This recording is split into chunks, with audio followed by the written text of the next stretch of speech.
And then she told me. And I was like, I was so confused. I was like, are you kidding? Just like confused. I was like, this has to be a prank at first. But then she was like, no, it's not a prank. Yeah. Worst April Fool's joke. It would have been. It was only like a week away from April too. I was like, is this an early April Fool's joke? And she said no.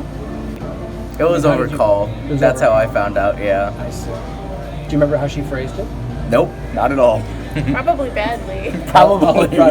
But then when we found out it was a girl, you know what hour that was? No. Third hour. You were in third hour? I was in third hour when I found out. We found out it was a girl. I cried and went to my father for a hug and told him, and my mom didn't even know, and she felt blindsided by that. She was like, "Wait, you knew?" So yeah, that's how that happened. So third hour, extremely anxious until she finally called me. Yeah.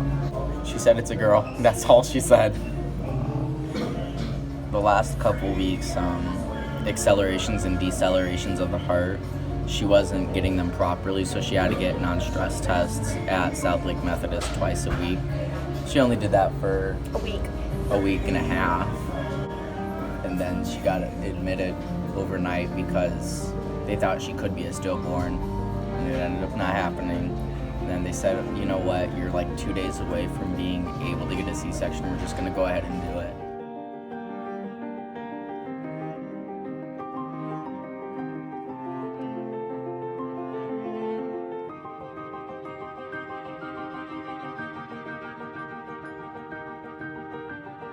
Actually, when we were still at Methodist, she had problems with Latching. Her oxygen, her blood sugar, latching. Nice. Everything, and they even inserted a nasogastral tube, which is just straight down from your nose, and they gave her complete nutrition from there for a little bit, and they didn't think anything of it to send them to a specialist or refer us to a specialist or anything like that.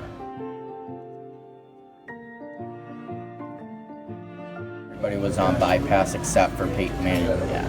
And we honestly, because her brother and cousin go to Riley's for their health, we were like, well, we're gonna go with Riley's, and it turned out Riley was on bypass, so we didn't get to go to Riley's, but Peyton-Manning was available. And they literally said days to months. That's all they gave us. I was pulled out of class third hour. I wasn't told anything, but I knew something was going on when she asked what class I was in. Then we rushed over there.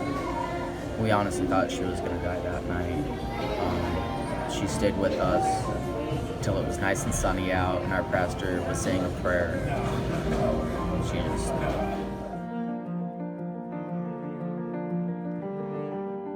The sun had been out, like it was just shining through, and it was just really nice. It was a really nice moment. Because I kind of felt it, like when she wasn't, after the prayer was up, I just had just been touching her and feeling her, because I knew at that point there was no chest rise or fall off or anything. And I actually had the person because we had to call the hospice, Unity Hospice. And I honestly couldn't, like I tried calling and I just ended up bawling. Just kept on going and going, and it was just terrible. So my dad had to end up taking the call. A couple of weeks ago I met the person that took the call.